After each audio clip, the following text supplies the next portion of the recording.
วัสดีพี่น้องมาเนี่ยวันนี้ก็มาครัวเบะเบนน้อยมาเนี่ยเบนมาครบตัดสิได้เลยมาครัวปีงปีงเบะพี่น้องเอ้ยมือคักจะจวนเลย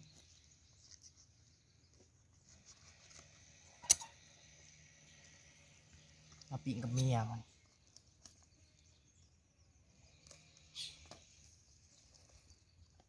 กินกับเมียได้วันนี้เด้อ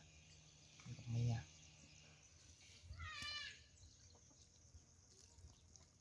ครัวเบะ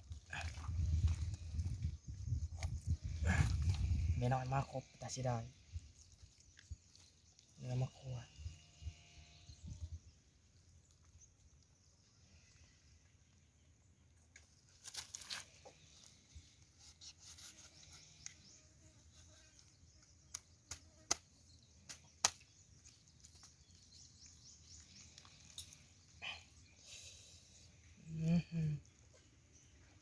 เบนน้อยพี่น้องเอ้ยดูเสีย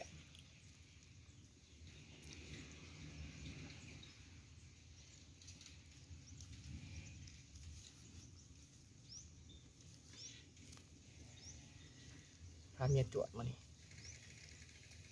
จวดเบะได้โว้ยจวดยังไง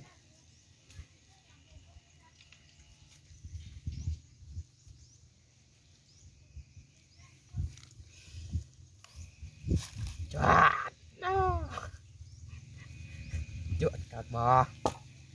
นี่ขี่เด้อพี่น้องเอ้ยขี่อันนี้